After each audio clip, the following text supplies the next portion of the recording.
le psaume 68, verset 6.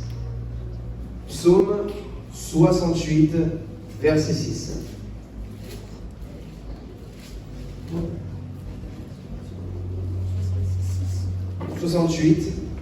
Chapitre 68, verset 6. Version second 21. Voilà. Je lis la parole au nom du Seigneur Jésus-Christ. Le Père des orphelins, le défenseur des veuves, c'est Dieu dans sa sainte demeure. Dieu donne un foyer à ceux qui sont solitaires. Il délivre les prisonniers et les rend heureux. Seuls les rebelles habitent des lieux arides. Acclamons la sainte parole de Dieu. Amen. Prenez place, je vous en prie.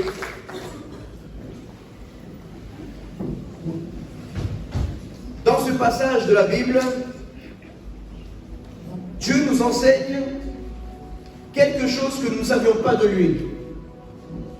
Dieu se déclare officiellement, dès l'Ancien Testament, le Père des orphelins, le défenseur des veuves. Et la Bible dit que c'est Dieu dans sa sainte demeure. Dieu nous donne un foyer à ceux qui sont solitaires. Ce passage est naturel, mais aussi spirituel.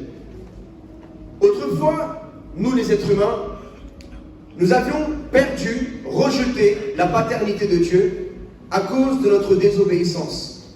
Et comme je vous l'avais déjà enseigné quelques semaines auparavant, nous étions devenus orphelins en Adam et Ève. Adam et Ève, par leur désobéissance, par leur décision de rejeter l'obéissance des commandements de Dieu, notre Père, ils ont rejeté la paternité, l'héritage de Dieu éternel.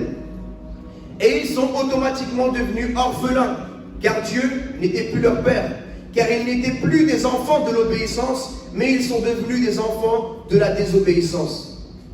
Et tel est l'héritage que nous avons reçu de nos ancêtres Adam et Ève. Cet héritage, qui est un mauvais héritage, a été transmis de génération en génération.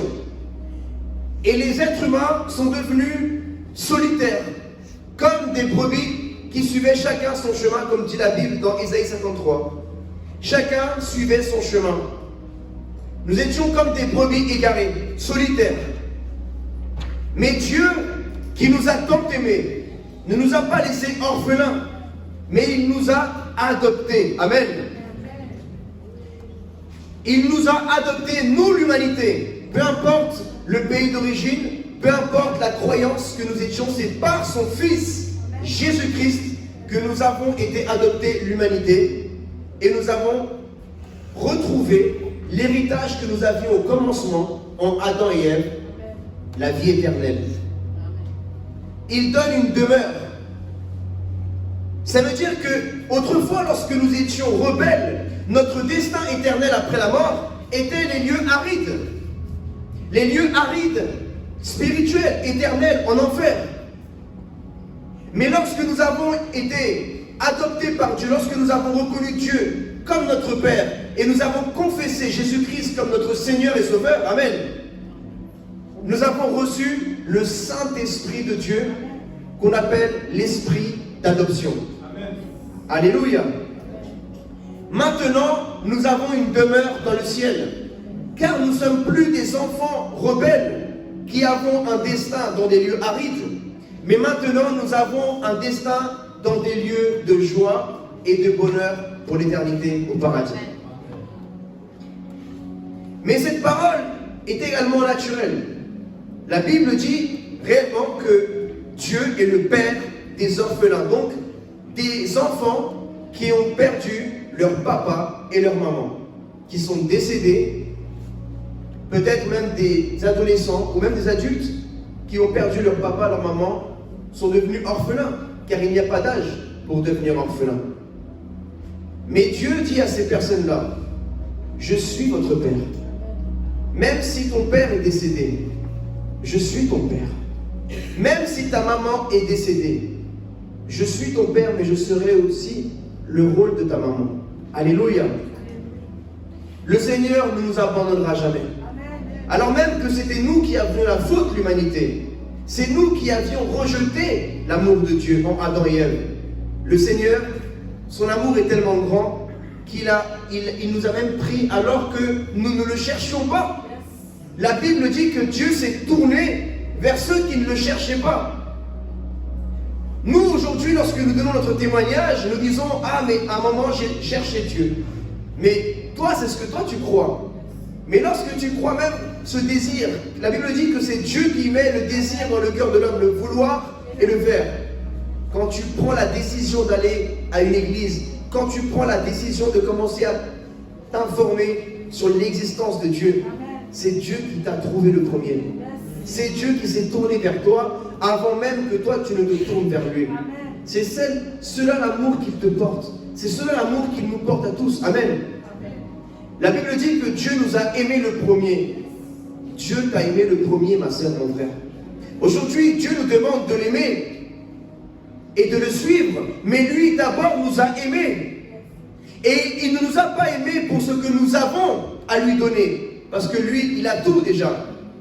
Un homme et une femme peuvent t'aimer pour ce que tu as. Mais le jour où tu n'auras plus d'argent, ou le jour où tu n'auras plus la beauté que tu avais à 20 ans, si cette femme ou cet homme t'aimait pour l'argent que tu avais, ou la beauté physique, et tu perds cet argent et tu perds cette beauté physique, si cette personne t'aimait pour ce que tu avais, il te quittera, elle te quittera. Mais Dieu, il t'aime que tu sois pauvre, que tu n'aies pas l'apparence qui plaise aux hommes ou aux femmes, parce que personne n'est moche, il y a juste des goûts différents. Chacun ses goûts. Alléluia. Mais nous sommes tous beaux, parce que nous avons tous été créés à l'image de Dieu. Et Dieu est magnifique. Amen. Tout être humain a été créé selon l'image de Dieu et sa ressemblance. Alléluia. Donc voilà pourquoi tu ne peux jamais dire à quelqu'un tu es laid, tu es moche. Parce que tu es en train de dire que son Dieu aussi est laid et c'est faux. Amen. Personne n'est moche. C'est juste, c'est pas ton goût. Dans la lettre de Jacques, chapitre 1, verset 27, Jacques, chapitre 1, verset 27, l'apôtre Jacques nous enseigne le devoir de tout chrétien et il nous enseigne ce qu'est la vraie religion.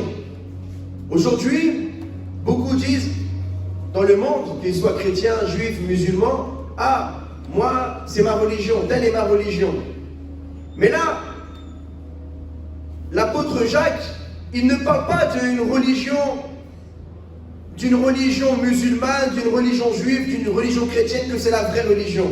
Là, il parle vraiment que celui qui est réellement enfant de Dieu, c'est pas en disant je suis de telle religion qu'on le reconnaîtra, ou par sa façon de s'habiller, mais c'est par sa façon d'agir.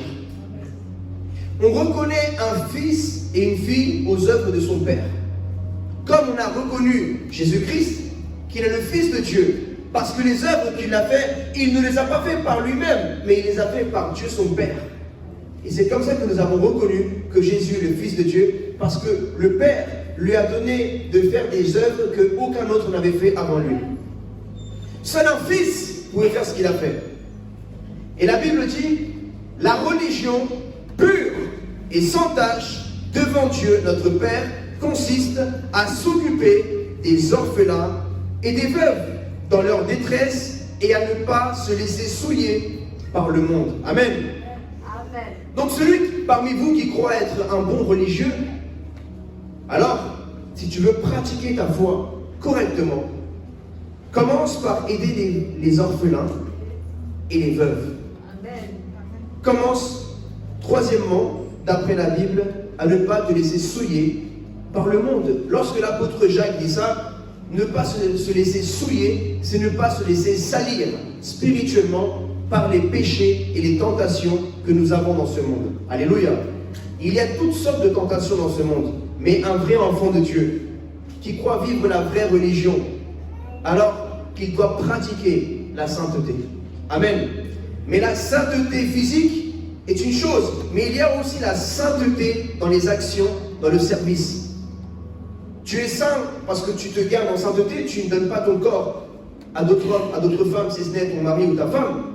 Mais dans le service que tu exerces, il y a aussi la sainteté. Et nous devons aussi être sanctifiés dans notre service que nous faisons, que nous rendons à Dieu. Amen. Lorsque tu marches dans le service à Dieu, tu marches dans la sainteté également.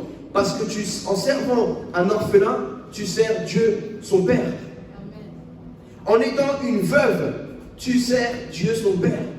De nos temps, dans nos églises, nous enseignons beaucoup sur l'onction, sur la puissance, sur tellement de choses. Mais quelle est la plus importante de tous? C'est l'amour. Quelle est la plus grande puissance? Quelle est la plus grande onction, si ce n'est l'amour? Même l'apôtre Paul dira, il y a la foi, il y a l'espérance, merci, mais il y a l'amour, et de ces trois, la dernière c'est l'amour qui reste. Amen.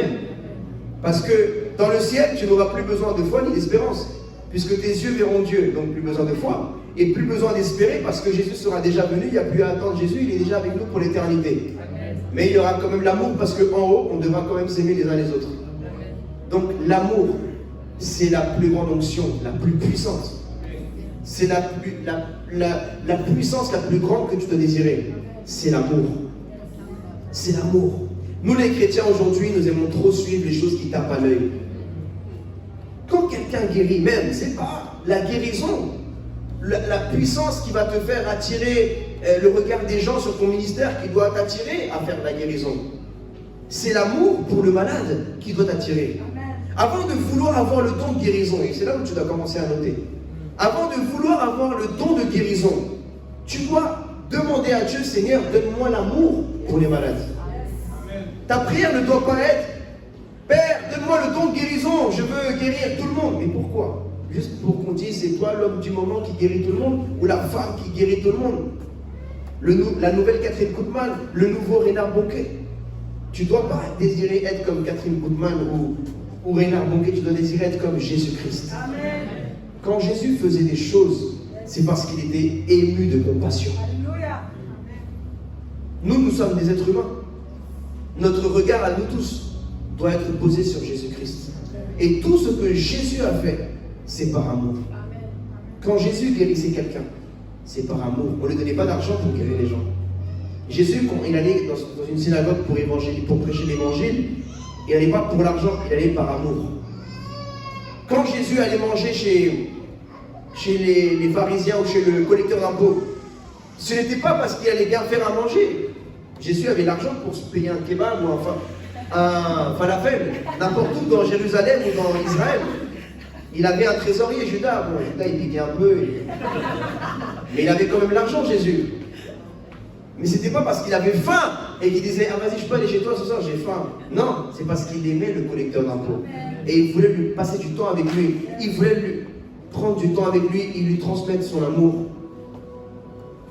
Quand Jésus guérissait un paralytique ou il délivrait quelqu'un qui était possédé par un démon, c'était pas juste pour qu'on dise de lui, ah lui c'est le prédicateur qui a la puissance, qui délivre tout le monde. Non, c'est parce qu'il aimait tellement cette âme qu'il ne voulait pas continuer à la voir captive dans son péché. Il voulait la délivrer. Amen. Toutes tes décisions dans ta vie doivent être prises par amour. Mais d'abord l'amour pour Dieu, l'amour pour la sainteté. Parce que si il y a un homme ou une femme qui te dit, ah mais si tu m'aimes, donne-moi ton corps. Non, c'est pas le bon amour celui-là. Ça c'est la séduction, c'est pas pareil. Le vrai amour, il est lié à la sainteté de Dieu. Amen. Alléluia, tu ne peux pas dire, écoute, je vais te donner mon corps parce que je t'aime avant le mariage. Non, ça c'est pas l'amour, ça. Ça c'est la débauche. Alléluia. Le vrai amour, c'est dans la sainteté. Alléluia. Ah mais vas-y, viens voler avec moi parce que je t'aime et je te donnerai une partie de ce que je vais voler, je vais cambrioler, je te donnerai une partie. Non, c'est pas de l'amour, ça c'est faux. Si tu voles, c'est du péché. Ou rends-moi ce service, c'est un mensonge, c'est faux. C'est par amour que tu fais. Non. L'amour doit être toujours lié à la sainteté. Amen. Le thème de l'enseignement d'aujourd'hui s'intitule « N'oublions pas les enfants orphelins. Regarde ton voisin. Dis-lui, n'oublions pas les enfants orphelins.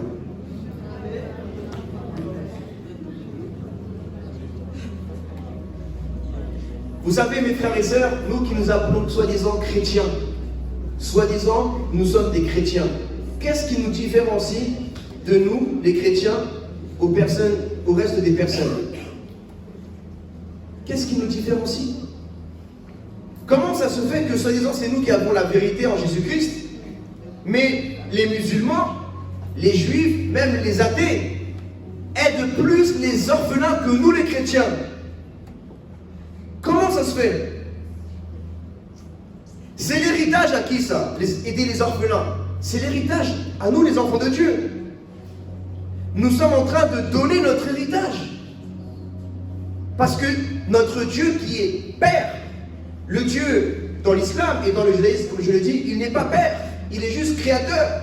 Donc il n'y a pas d'héritage à transmettre. Mais nous qui disons que Dieu est notre Père et que nous sommes maintenant enfants de Dieu, mais Dieu nous a donné un héritage puisque maintenant tu es fille et tu es fils de Dieu. Et l'héritage que Dieu te donne, c'est l'amour. Tu as reçu gratuitement l'amour de Dieu. Donc va donner gratuitement cet amour. Amen. Tu as été adopté gratuitement. Toi aussi va adopter des enfants ou des filles, des garçons. Ou va toi-même aider des orphelinats. Des causes humanitaires, mais qui sont à la gloire de Jésus. Amen. La Bible dit, faites des bonnes actions, afin que les personnes qui voient vos actions glorifient Dieu votre Père. Mais là, lorsque nous permettons que les musulmans, que les athées, que les autres croyances fassent plus de bonnes œuvres que nous, à qui va la gloire? Elle ne va pas à Jésus. Et la Bible dit que celui qui glorifie le Fils glorifie le Père. Toute la gloire doit aller à Dieu le Père. Mais il y a un seul chemin qui mène à Dieu le Père par la gloire, c'est Jésus-Christ.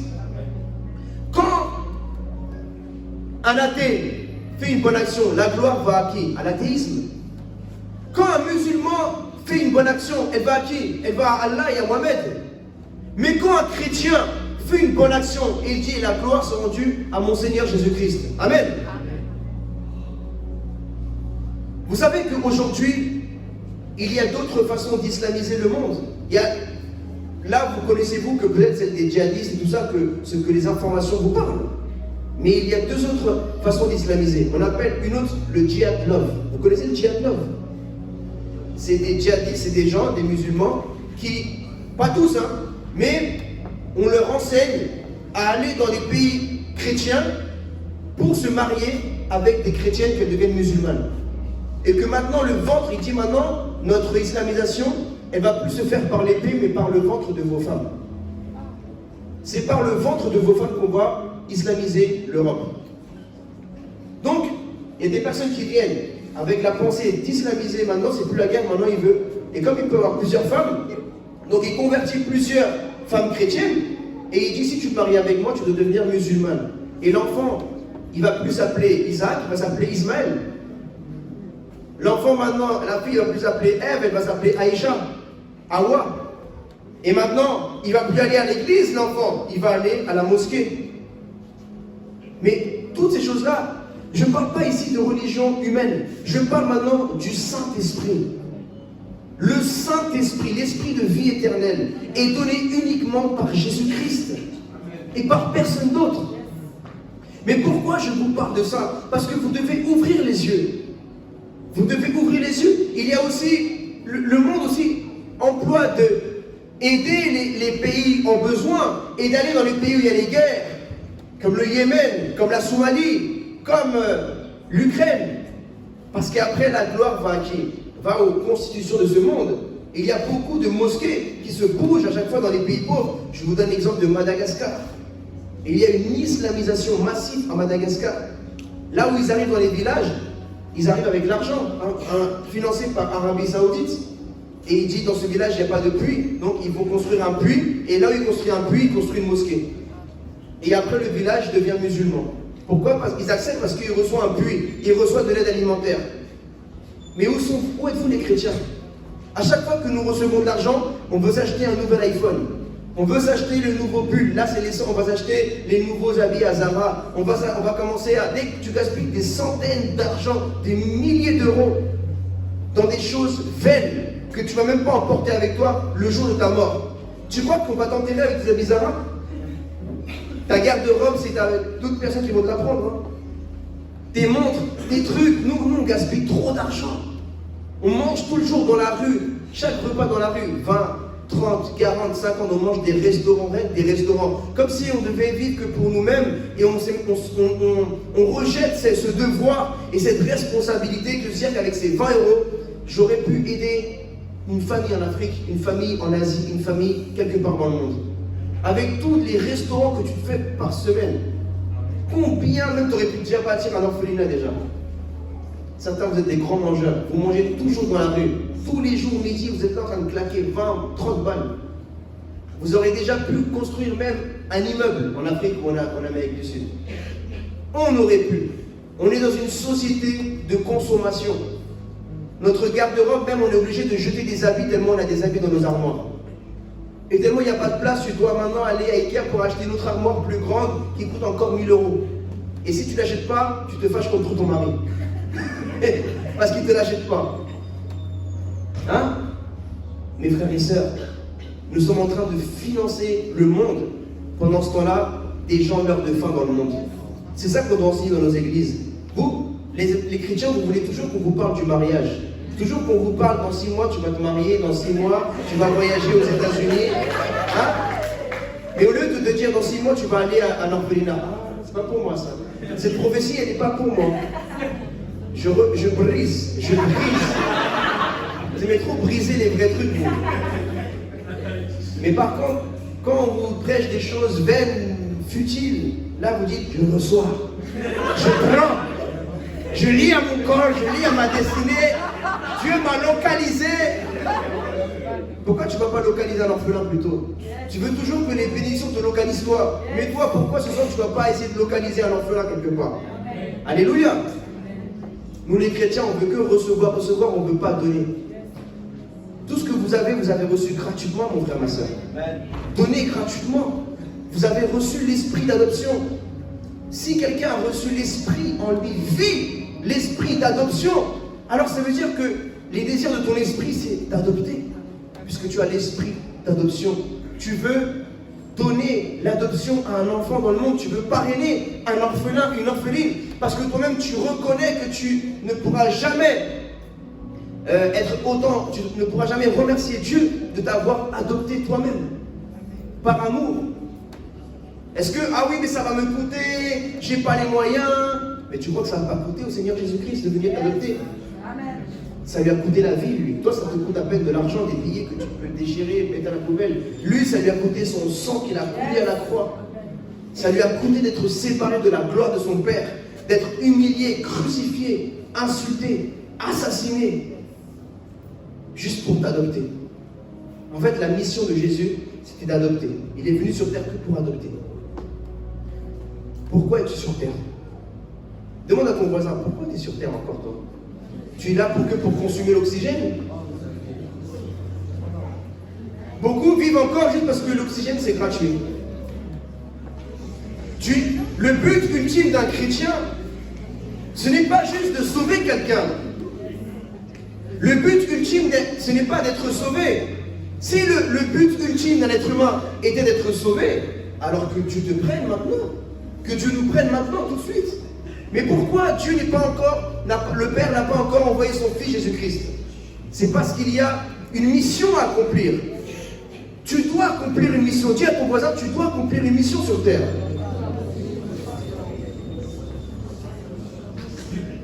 Vous devez accomplir une mission. Vous devez découvrir quel est votre appel sur la terre. Quand tu partiras de ce monde, quel héritage vas-tu laisser à tes enfants? Juste ta garde-robe Zara? C'est ça l'héritage que tu vas laisser à tes filles? Laisse-lui un ministère. Amen. Laisse-lui un enseignement qui va lui servir toute sa vie spirituelle. Enseigne tes enfants à suivre l'Éternel. Et même quand ils seront grands, ils ne s'éloigneront pas de lui. Amen. Quel héritage vas-tu laisser à tes enfants? Que diront tes enfants de toi? Ah, ma mère, qu'est-ce qu'elle a fait? Ma mère, elle achetait beaucoup d'habits. Ma mère, elle avait beaucoup de sacs à main.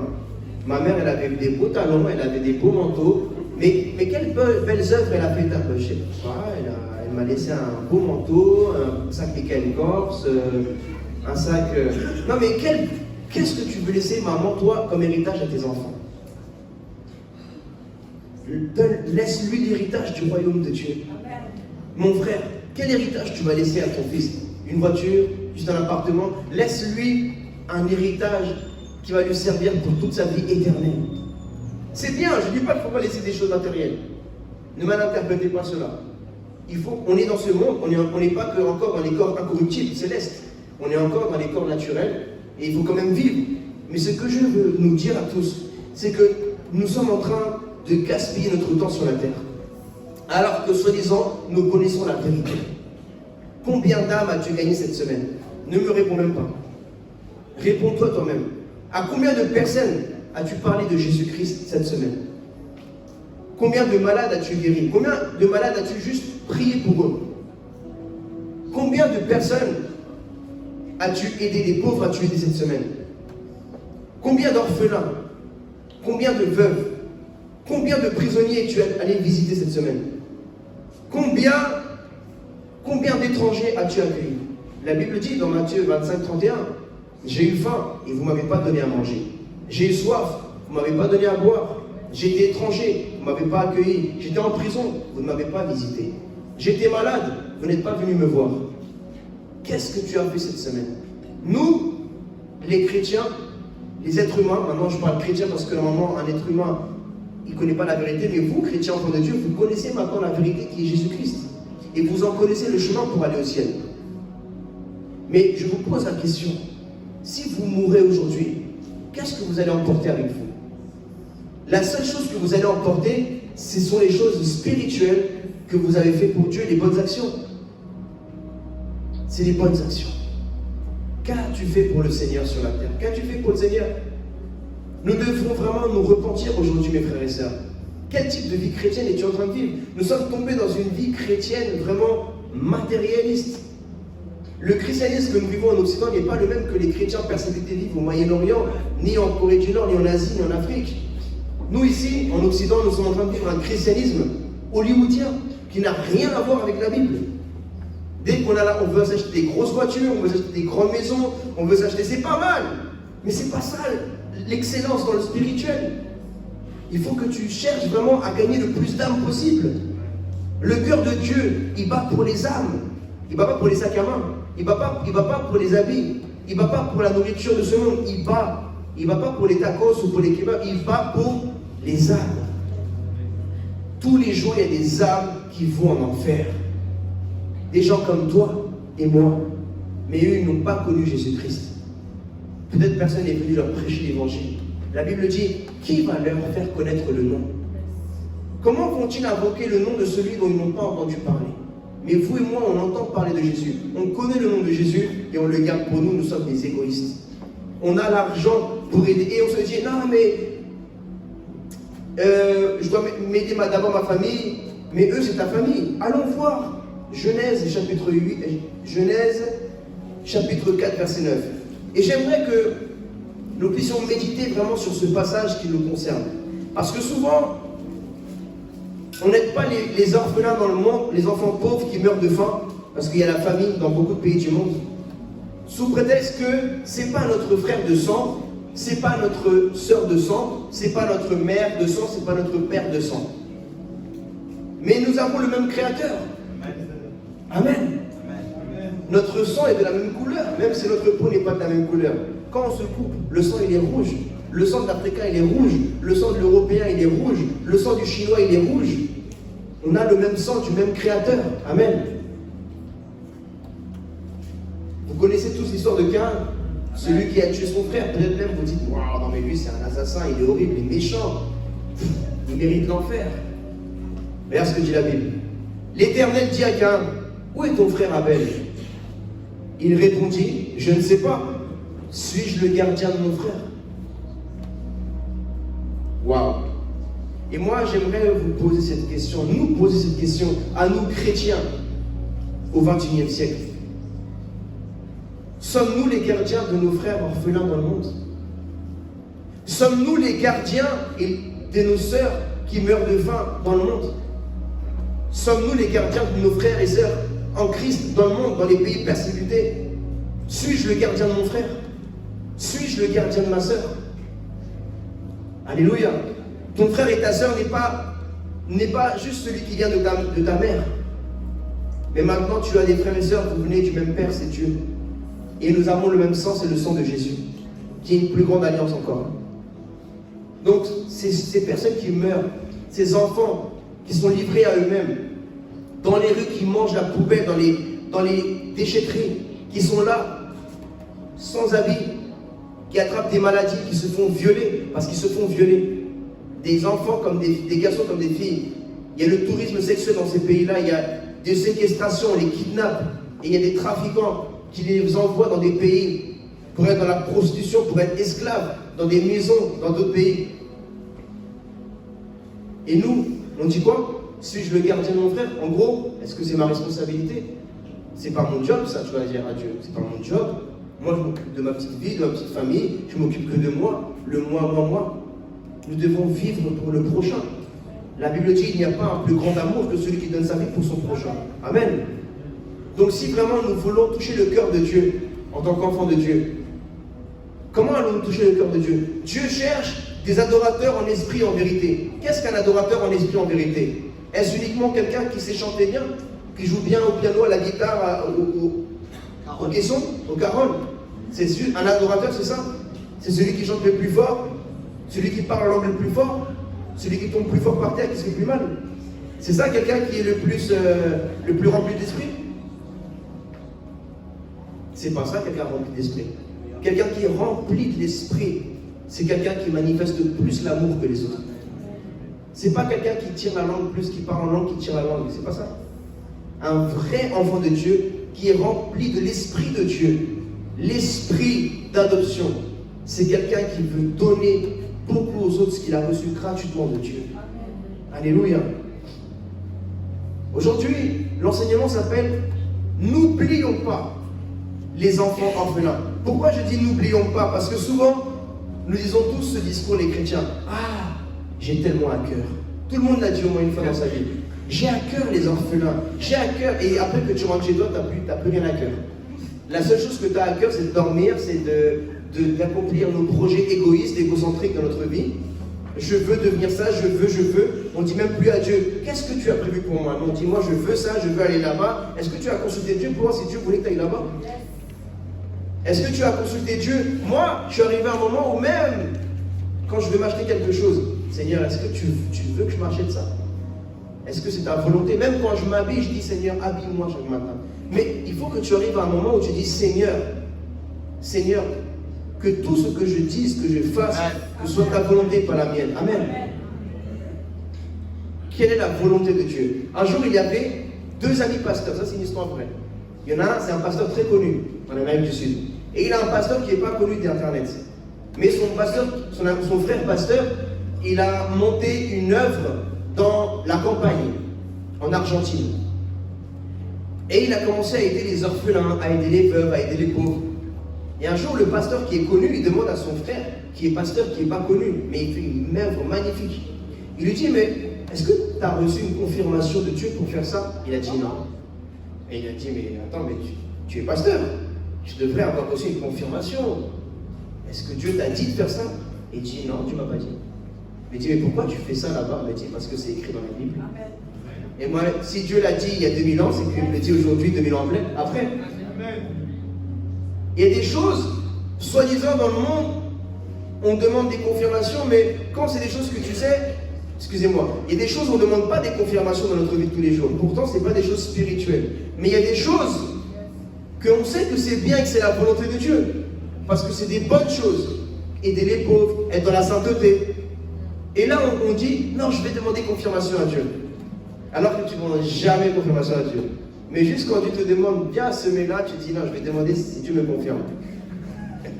Mais quand tu es parti semer quelque part dans un magasin, tu n'as pas demandé à Dieu la confirmation. Hein. Quand tu es mangé restaurant là-bas, là, quand tu es parti manger, hein, tu n'as pas demandé à Dieu la confirmation.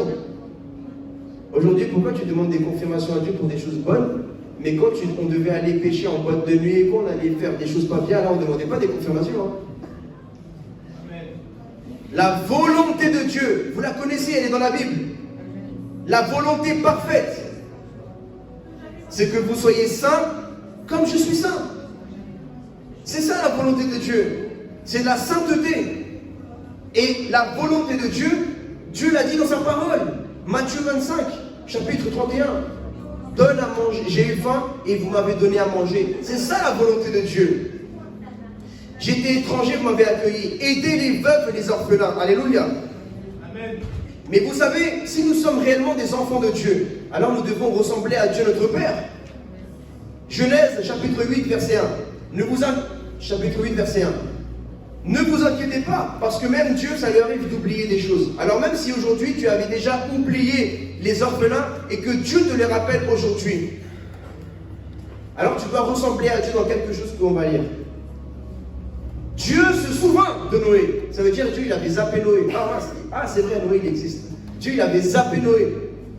Et la Bible dit, et Dieu se souvint de Noé, de tous les animaux et de tout le bétail qui était avec lui dans l'arche. Il vit passer un vent sur la terre et l'eau se calma. Pourquoi? Parce qu'il s'est souvenu qu'il avait fait une alliance avec Noé il y avait des années en arrière. Amen.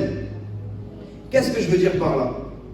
Oublier, c'est humain. Peut-être que tu avais oublié, tu avais tellement de préoccupations, de responsabilités financières ici en France, ou là où tu es, dans ton pays, dans ta ville, que tu étais tellement concentré dans tes responsabilités familiales, que tu t'es dit, j'ai complètement oublié les veuves et les orphelins, c'était sorti de ma tête. Mais aujourd'hui, Dieu a voulu te les rappeler dans ce culte. Amen. Sinon, il n'aurait pas voulu que tu sois là aujourd'hui. Si tu es là, c'est que Dieu voulait que tu te souviennes des veuves et des orphelins. Amen. Mais maintenant, si nous ressemblons à Dieu, comment il fait Dieu quand il se souvient de quelque chose? Il passe à l'action. Amen. Quand Dieu il se souvient, il ne va pas dire, ah, Dieu se souvient de Noé, mais Dieu laissa Noé mourir. En gros, il s'en fout de Noé, quoi. Non, quand Dieu se souvint de Noé, il fit du verbe faire. Amen. Il fit passer un vent sur la terre et l'eau se calma. Peut-être le vent, c'est une aide que tu dois aussi envoyer pour que la faim se calme dans le ventre de ses enfants. Fais passer ta main quelque part dans le monde. Peut-être tu es en France, mais aujourd'hui nous sommes dans dans les temps où nous pouvons maintenant envoyer à distance. Nous pouvons soutenir d'ici, nous pouvons soutenir un pays à des milliers de kilomètres dans le monde. Fais passer ta main quelque part dans le monde pour aider un enfant orphelin, une fille orpheline. Soutiens au moins un. Une orpheline, un orphelin. Ça coûte même pas trop cher. Ça coûte moins cher que de nous acheter des restaurants toutes les semaines. Ça coûte moins cher que de gaspiller de l'argent dans des vêtements. Ça coûte moins cher que notre vanité. Avec 10 euros, 20 euros par mois, 50 euros par mois, tu pourras faire des choses extraordinaires dans le monde, dans les pays pauvres. Lorsque Dieu se souvient, Dieu agit. Et nous qui nous souvenons aujourd'hui des orphelins, allons-nous être à l'image de Dieu? Et allons-nous agir ou allons-nous continuer à ne rien faire pour nos frères et sœurs orphelins dans le monde? Mes frères et sœurs, nous avons été des Caïn. Nous avons tué des Abel. Parce que lorsque tu ne donnes pas la vie, tu donnes la mort. Lorsque nous avons la vie et nous ne la donnons pas, nous sommes en train de laisser quelqu'un mourir. Et vous savez qu'en France, il y a une loi qui s'appelle non-assistance à une personne en danger. C'est comme si tu es complice de l'agresseur. Quand tu sais que dans un pays, dans un village, dans une ville, il y a des gens qui meurent de faim, il y a des orphelins, mais malgré la connaissance que tu as, tu ne fais rien, c'est comme si tu laisses mourir cet enfant. Cet enfant, ça pourrait être ton enfant. Parce que cet enfant, il n'a plus son père, il n'a plus sa mère. Mais toi, tu es une femme, et un jour, peut-être tu peux partir et tes enfants seront orphelins de mère. Et toi, homme, peut-être un jour tu mourras et tes enfants, ils seront orphelins de père. Fais aux autres ce que tu aimerais qu'on fasse pour toi un jour. Amen. Alléluia. Amen. Cette fille que tu vois, ça c'est une future maman. Cet enfant que tu vois, c'est un futur papa. Tu peux changer une lignée, tu peux changer une génération, une ville, un pays. Cet enfant peut devenir un président. Cet enfant peut devenir un pasteur. Cette fille peut devenir une grande servante de Dieu. Parce que tu as cru en elle, comme Jésus a cru en toi. Il n'avait rien pour attirer le regard. Peut-être que ces enfants, tu te dis, mais qu'est-ce que je peux gagner dans ça? Naturellement, tu n'as rien à gagner, c'est vrai. Mais spirituellement, tu as tout gagné. Tu changes la vie d'un enfant. Cet enfant, peut-être qu'il, si tu ne l'adoptes pas, si tu ne le soutiens pas, il ne pourra jamais aller à l'école. Il ne pourra jamais manger correctement. Il ne pourra jamais aller dans une école chrétienne ou même connaître une structure chrétienne qui lui enseigne les chemins de la Bible, de la parole de Dieu. Tu peux même sauver une âme en aidant un orphelin. Parce que si, peut-être, c'est quelqu'un d'autre qui l'adopte, mais il fait n'importe quoi avec l'enfant, cet enfant, après le futur, il peut partir en enfer. Et vous et moi, on avait l'opportunité, la grâce, parce que c'est un cadeau de Dieu, que Dieu nous fait, de nous occuper des orphelins. C'est un cadeau. Ça touche le cœur de Dieu. Et tout ce qui touche le cœur de Dieu est une adoration pour Dieu. Comme je disais, Dieu cherche des adorateurs. Un adorateur, c'est quelqu'un qui obéit Dieu. L'adoration, c'est l'obéissance. L'adoration, c'est de faire ce que Dieu veut que tu fasses. Ça, c'est l'adoration. Alléluia. Alors, la question se pose aujourd'hui. Est-ce notre responsabilité et notre devoir en tant que chrétien que d'aider les orphelins et les orphelines? Oui. Car si nous sommes devenus enfants de Dieu, alors les responsabilités de notre Dieu sont devenues notre responsabilité. Si Dieu est le Père des orphelins et Dieu vit en nous, amen, réveillez-vous. Mets un coup de coude à ton voisin, tu dis réveille-toi frère, réveille-toi ma soeur. Je répète, si Dieu est notre Père et Dieu vit en toi, alors qui es-tu? Le Père des orphelins vit en toi ma soeur. Le Père des orphelins vit en toi mon frère. Amen. Alors tu es devenu la mère des orphelines et le Père des orphelins. Parce que Dieu, qui est le Père des orphelins, il vit en toi. Et la mission de ton Père devient ta mission. Le fardeau de Dieu, ton Père, devient ton fardeau. Si Dieu, il pense toute la journée à ses enfants, ses orphelins dans le monde, il vit pour ça. Toi aussi, tous les jours, réveille-toi en pensant, waouh, parce que tous les jours, il y a des nouveaux orphelins. Tous les jours, il y a des papas, des mamans qui meurent dans le monde. Et il y a des orphelins, surtout quand il y a des guerres, il y a beaucoup d'orphelins. Imaginez juste avec la guerre en Ukraine. Combien d'hommes sont morts? Des milliers, des dizaines de milliers d'hommes sont morts. Combien d'orphelins sont aujourd'hui en train d'arriver en Europe? Là, dans les guerres qu'il y a en Amérique du Sud, en Afrique, en Asie, combien de milliers, des millions d'orphelins il y a? Parce qu'un père, souvent, il a eu plusieurs enfants. Imaginez ces mamans qui ont des enfants, qui ont le plus beau métier du monde, être maman. Alléluia. Ils sont habitués à tous les jours s'occuper de leurs 5 enfants, 4, 7, 8 enfants. Habitués à avoir leur mari qui travaille et qui ramène l'argent pour subvenir à leurs besoins. Et du jour au lendemain, leur époux, il meurt. Dans certains pays en Afrique, en Amérique du Sud, en Asie, il n'y a pas les trucs qu'on a ici, là, genre la cave, la maternelle gratuite, ces trucs-là, il n'y a pas ça là-bas. Une maman, ici, elle a beaucoup d'aide de l'État.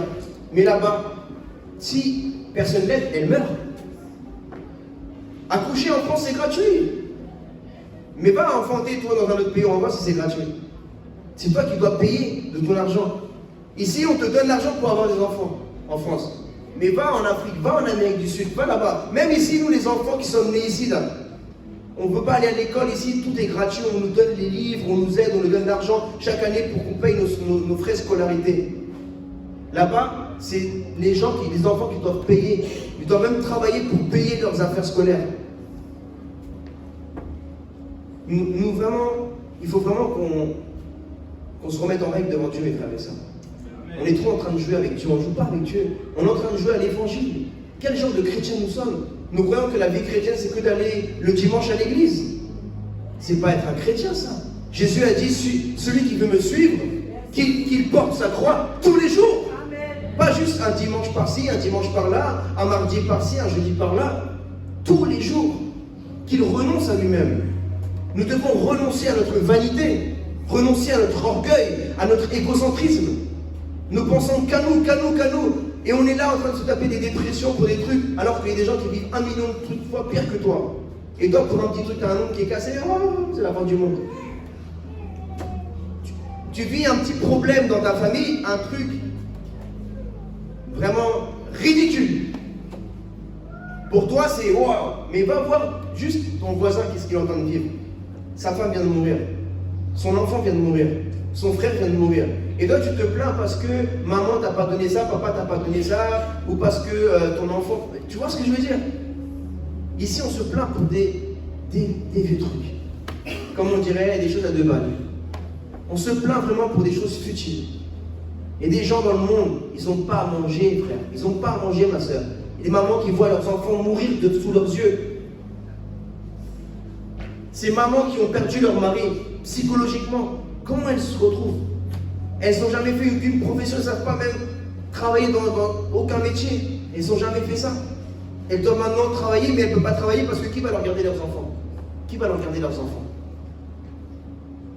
C'est pour ça qu'à Jésus mon refuge, nous avons un orphelinat en Afrique, à Madagascar. Acclame le Seigneur Jésus.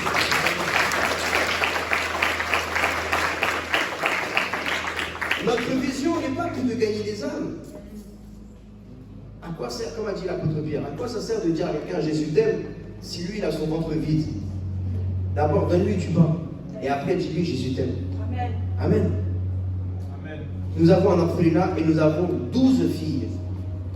Chaque mois nous payons 4 personnes à plein temps, 4 femmes. Et je demande à que les femmes qui travaillent soient des femmes veuves. Comme ça on aide les veuves aussi à avoir un travail. Les filles, ce sont des filles que parfois, la plupart, ils n'ont plus de papa, plus de maman. On se centre sur les filles, pourquoi? C'est une décision qu'on a reçue personnelle ici à l'église, parce qu'on s'est rendu compte que, bon, à Madagascar, comme dans beaucoup de pays du monde, il y a le tourisme sexuel. Beaucoup de gens d'Occident vont là-bas, ils prennent des petites filles de 10 ans, 12 ans, 11 ans, et c'est des choses horribles qu'ils font avec eux. Et parfois même, c'est possible même que la maman soit au courant, mais comme elle n'a pas d'argent, elle doit permettre qu'elle-même, elle se prostitue, et elle met ses filles à se prostituer pour avoir plus d'argent. Imaginez où ça peut aller la pauvreté. Mais il y a des femmes qui permettent que même malgré la pauvreté, ils restent dans la sainteté. Donc nous, les chrétiens, où sommes-nous?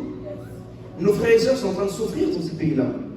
Donc nous, en tant que famille Jésus mon refuge, nous sommes concentrés à Madagascar. Et Madagascar est le premier pays au monde, le premier reconnu par l'Organisation des Nations Unies, le premier pays au monde où il y a la famine, non pas à cause de la guerre, mais à cause du réchauffement climatique. Parce que peut-être qu'il y a la famine au Congo, il y a la famine, il y a des enfants là-bas au nord-ouest, là où il y a Goma, tout ça, on sait qu'il y a la guerre et tout. Mais il y a des terres fertiles. Ce sont des terres très fertiles en Afrique et en Amérique du Sud. Le problème de Madagascar, quand un paysan qui n'a pas beaucoup d'argent, il plante des légumes, derrière il y a un ouragan qui passe, il balaye tout, il a tout perdu. Sa maison, son agriculture, tout. Il y a la famille, il y a la sécheresse dans le sud, on appelle le Kéré. Dans le sud, il y a la sécheresse, il y a un exode qui va maintenant vers le nord de Madagascar.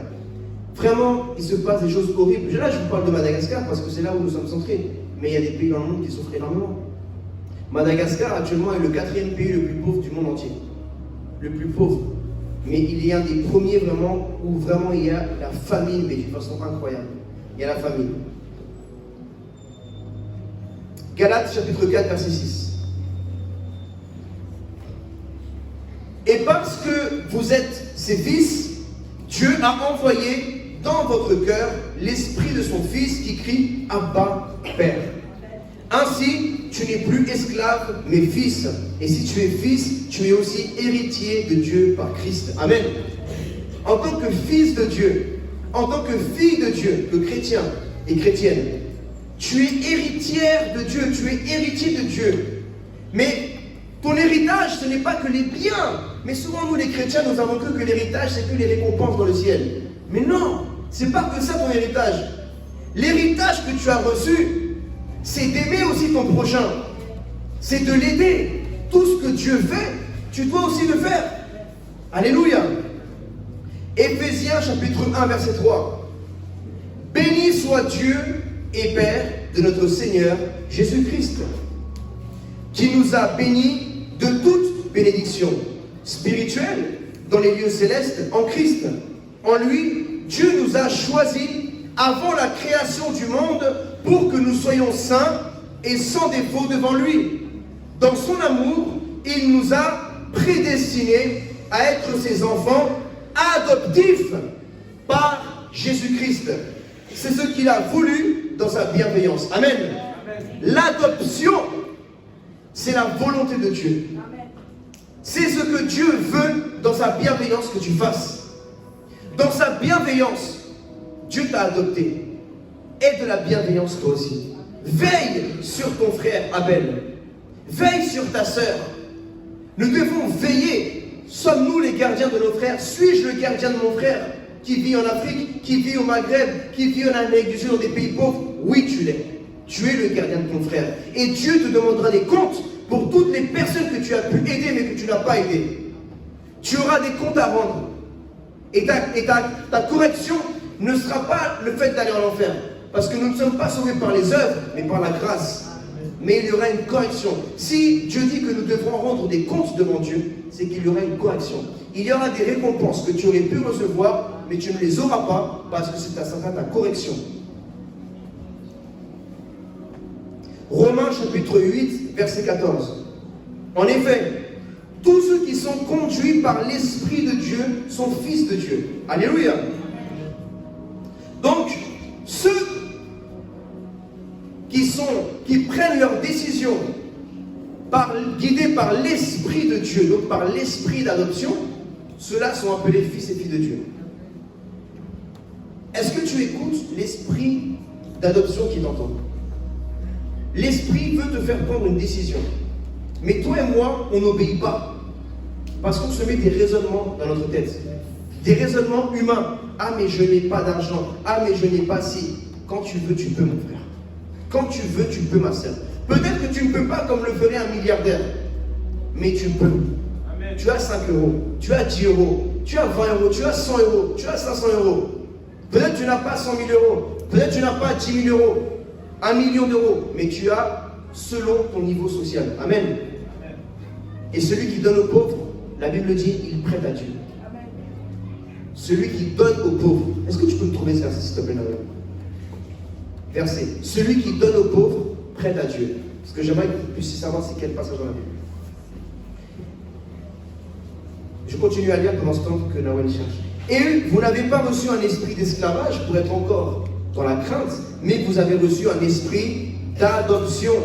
C'est un langage, un mot très important dans le royaume de Dieu, l'adoption.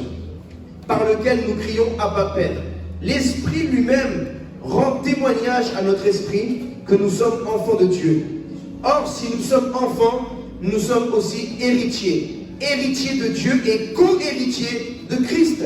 Si toutefois, nous souffrons avec lui afin de prendre aussi part à sa gloire.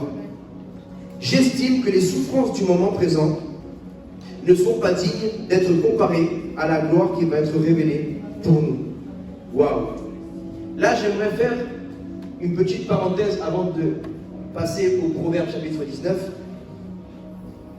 Dans ce passage, il dit, l'apôtre Paul, j'estime que les souffrances du moment, aujourd'hui, j'aimerais que tu sois sincère.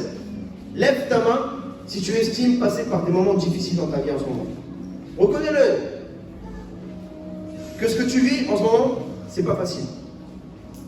Financièrement, dans la santé, dans l'amour, dans le sentimental, dans la famille, voilà. Maintenant, ceux qui ont levé leurs mains, ça veut dire que vous estimez que ce que vous vivez n'est pas facile. C'est vrai? Vous avez le droit. Mais j'aimerais vous donner cette parole aujourd'hui. Ce que vous vivez dans votre présent aujourd'hui, les larmes que vous versez chez vous en ce moment, la difficulté que vous vivez, l'angoisse que vous vivez en ce moment, elle n'est pas aussi grande que les bénédictions que Dieu a pour vous dans le ciel. Amen. Elles ne sont même pas dignes. Ça veut dire que ta maladie, elle n'est même pas digne d'être comparée à la gloire que Dieu a pour toi. Le problème sentimental que tu vis avec ta femme, ton mari, avec tes enfants, ta fiancée, ton copain, je sais pas. Toi, je veux te dire que ce n'est même pas digne d'être comparé aux choses merveilleuses que Dieu a pour toi dans le ciel. La santé d'un de tes enfants, d'un membre de ta famille, c'est dur, c'est une difficulté présente. Et même si elle est grande, elle est énorme, et c'est vrai. Mais dans le monde spirituel, dans le langage de Dieu, cette maladie, ce problème financier, et cette maladie n'est même pas digne d'être comparée à la gloire que Dieu a pour vous dans le ciel. Proverbe chapitre 19, verset 17. Celui qui accorde une faveur aux pauvres prête à l'Éternel, qui lui rendra son bienfait. Amen. Amen.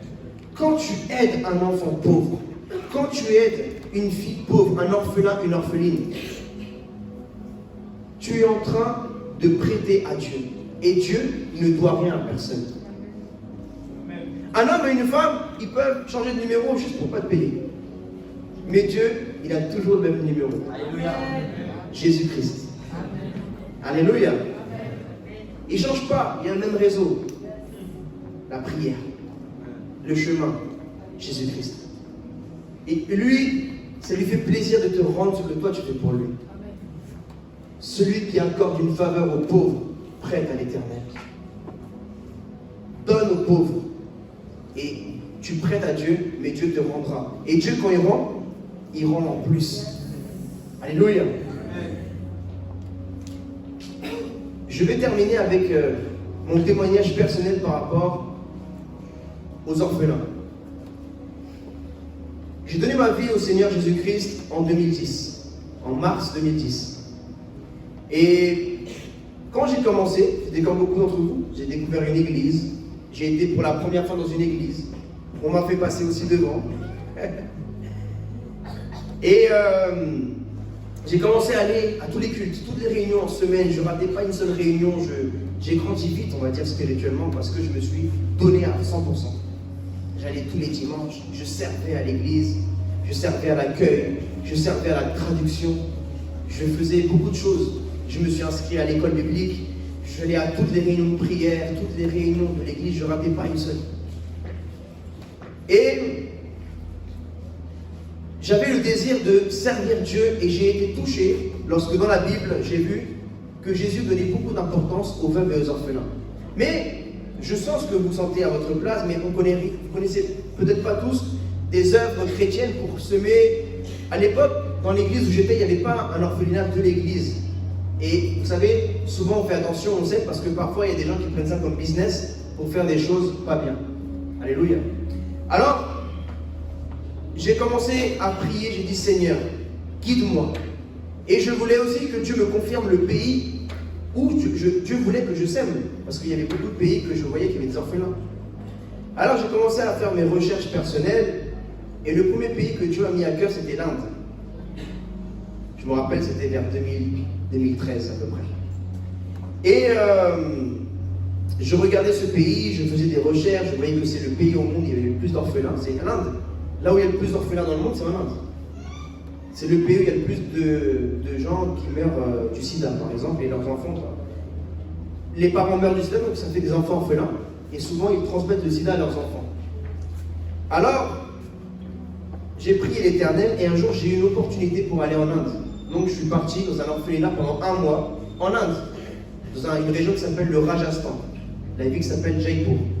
Je suis parti d'abord à New Delhi, je suis resté à New Delhi un temps, après je suis parti au Rajasthan, et j'ai regardé, j'ai appris, j'ai découvert comment c'était un pays non chrétien, parce que là-bas, je ne sais plus, mais il y a 80% de la population qui est hindoue, 13% musulmane, et je crois même qu'il y a 2% de chrétiens dans tout l'Inde. Alors que c'est un pays qui fait 1,3 milliard d'habitants approximativement. Imaginez le travail qu'on a les chrétiens pour annoncer l'évangile. Alors j'ai vu vraiment la misère. Moi je viens de la Colombie. En Colombie il y a de la pauvreté, mais il n'y a pas la misère. On ne peut pas dire qu'il y a des gens qui meurent de faim. Il y a des gens, c'est à cause de la politique, mais sinon il y a la terre fertile, il y a tout. Mais là-bas, il y a vraiment la misère en Inde. J'ai vu vraiment des choses que je n'ai même pas vues en Colombie. Ça m'a brisé le cœur. Et j'ai remis en cause même ma foi chrétienne. J'ai dit, comment nous, les chrétiens dans le monde, on peut prêcher tellement de choses dans les églises. Nous-mêmes, dans ma vie chrétienne, je me suis remis en question. J'ai dit, Seigneur, même mes préoccupations, c'est de la vanité. Je dois vivre pour ces enfants-là. je voyais même des personnes qui mouraient, mais ils n'étaient pas en Jésus-Christ. Et je me disais, mais où vont leur âme? Ils vont loin de Dieu, puisque Jésus-Christ n'est pas en eux, et Jésus-Christ est la vie éternelle. Alors je suis revenu en France, j'étais bouleversé, et j'ai dit non, il faut que je fasse quelque chose, je ne peux pas. Comme je ne connaissais pas d'orphelinat, je n'ai pas décidé de semer dans cet orphelinat parce que ce n'était pas un orphelinat chrétien. J'ai prié Dieu, et Dieu m'a connecté à une personne qui était pasteur, qui avait un orphelinat, justement, à Madagascar. C'est une merveilleuse personne. Et j'ai servi dans cet orphelinat pendant à peu près 3 ans. J'ai semé. Ma mission était de récolter des finances dans plusieurs pays et pour envoyer de l'argent pour ces enfants, pour construire des lieux pour recevoir plus d'enfants et les mettre à l'école, dans une école chrétienne française, parce que ça leur donne plus d'opportunités. Quand ils grandiront, ils peuvent aller à l'étranger et exercer le ministère. Amen. Et donc, ça c'était vers 2017-2018.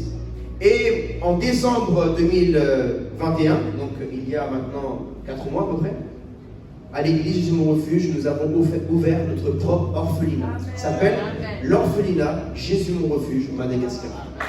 Amen. Donc, c'est pour vous montrer que c'est possible. Moi, dans ma vie, je n'ai pas été orphelin grâce au Seigneur. J'ai mon père et ma mère qui sont en vie. Mais tu ne dois pas forcément vivre quelque chose pour te dédier à cette cause. Amen. Je me dis, pourquoi attendre de vivre ça pour aider les personnes qui sont orphelins? Alléluia. Alors, quelle est notre vision? C'est d'ailleurs une des visions principales de l'Église, pour vous dire la vérité. Et la vision est d'acheter un grand terrain à Madagascar. On est en train de prier pour la région. Acheter un très grand terrain de plusieurs hectares et de pouvoir bâtir un bâtiment pour les filles, séparé par un bâtiment pour les garçons, à bâtir une école, donc de la primaire au collège, et ce sera une école chrétienne, évangélique. Alléluia, gloire à Dieu. La vision est de pouvoir construire aussi ce qu'on appelle un dispensaire, au cas où il y a des enfants qui sont malades, donc c'est pas un hôpital, parce que c'est... Mais en tout cas, c'est un lieu où on pourra soigner, il y aura des médicaments, on pourra soigner quelqu'un qui... Voilà. Pouvoir bâtir une église aussi, Jésus mon refuge, parce que nous savons que ces enfants, ils ont aussi besoin d'être enseignés, arriver à un âge dans l'institut biblique, donc il y aura un institut biblique RPF là-bas aussi, mais le fait de pouvoir être complet et de pouvoir être autonome. Nous savons que nous sommes dans la fin des temps. Il y a beaucoup de choses qui se passent en géopolitique internationalement et il faut être autonome pour ne pas dépendre du monde.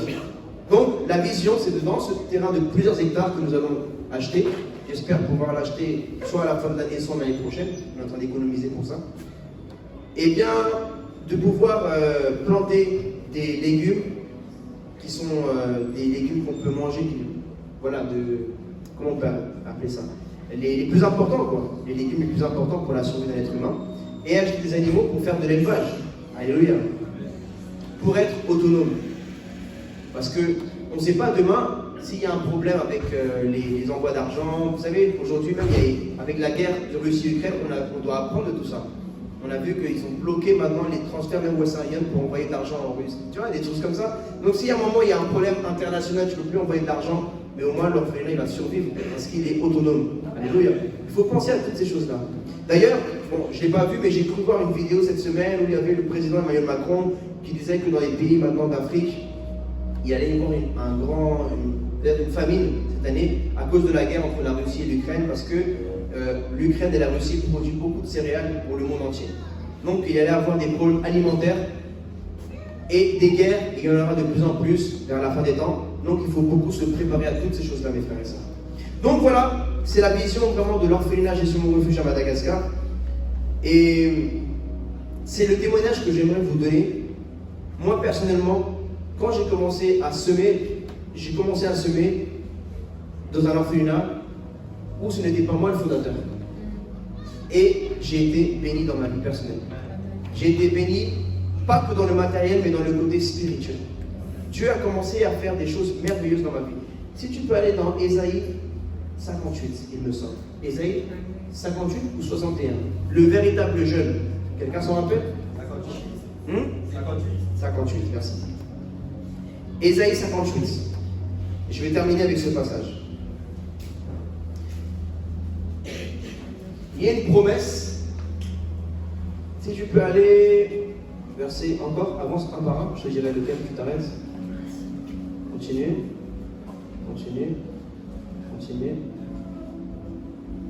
Voilà. Partage ton pain, 58 verset 7. Avec celui qui a faim et fais entrer chez toi les pauvres sans foyer. Quand tu vois un homme nu, couvre-le. Ne cherche pas à éviter celui qui est fait de la même chair que toi. Continue. Alors, c'est une promesse là.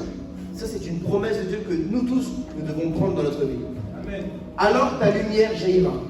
Dans ta vie, dans ton milieu, dans ton travail, dans ta famille, ta lumière jaillira quand tu aideras les pauvres. Et ta restauration progressera rapidement. Amen. Qui doit être restauré dans son cœur? Qui a eu des blessures dans sa vie, dans sa famille, dans sa vie, même physique, dans son corps, et qui doit être restauré physiquement ou spirituellement? Beaucoup d'entre nous. Ta restauration progressera rapidement lorsque tu aideras les pauvres. Ta justice marchera devant toi. Et la gloire de l'Éternel sera ton arrière-garde. Les démons qui voudront te faire du mal derrière toi, les gens qui voudront te faire du mal, ils ne pourront pas, car la gloire de l'Éternel sera ton arrière-garde. Continue. Alors tu appelleras et l'Éternel répondra. C'est une promesse. Mais quand on dit alors, derrière il y a si tu fais ça, si tu aides les pauvres, si tu t'occupes de ton prochain, alors Dieu te promet que quand tu l'appelleras, il répondra. Tu crieras et il dira me voici. Amen. Mais si quand l'orphelin crie, mais toi tu ne dis pas me voici mon frère, me voici ma soeur, toi tu attends que quand toi tu crieras à l'aide à Dieu, tu attends que Dieu vienne à ton secours. Si tu veux que Dieu vienne à ton secours quand toi tu cries à l'Éternel, entends le cri des orphelins dans le monde et réponds à leurs besoins, alors Dieu répondra aussi à ton cri. Oui, si tu éloignes du milieu de toi la contrainte, les gestes menaçants et les paroles mauvaises, continue. Si tu partages tes propres ressources avec celui qui a faim, quand il y a si, ça veut dire qu'il y a une condition. La condition c'est, si tu partages tes propres ressources avec celui qui a faim, si tu réponds aux besoins de l'opprimé, un orphelin est opprimé, ta lumière surgira au milieu des ténèbres et ton obscurité sera pareille à la clarté du midi. Qu'est-ce que ça veut dire? Beaucoup d'entre vous, vous dites, ma vie en ce moment, c'est l'obscurité. Mon foyer, c'est les ténèbres. Ma santé, c'est les ténèbres. Mes finances, c'est les ténèbres. Mais même tes ténèbres seront la clarté du midi. Vous savez ce que ça représente? C'est le soleil, il est à son apogée. Il n'y a pas une plus grande chaleur ni lumière dans le jour que quand le soleil il est au midi. Parce qu'il est là pile poil comme ça. Ça veut dire que même dans ton mauvais moment, tu seras plus éclairé que d'autres qui croient être éclairés. Je ne sais pas si tu comprends. Parce que tu fais tout ce que le Seigneur te demande de faire. Continue.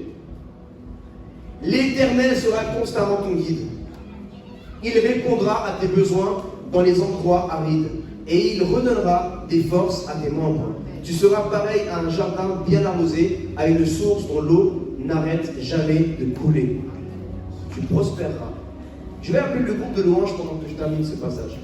S'il vous plaît, le groupe de louanges. Grâce à toi, on reconstruira sur d'anciennes ruines. Tu relèveras des fondations vieilles de plusieurs générations. Waouh! On t'appellera réparateur de brèches, restaurateur de sentiers fréquentés. Alléluia. Merci. Acclamons la sainte parole de Dieu.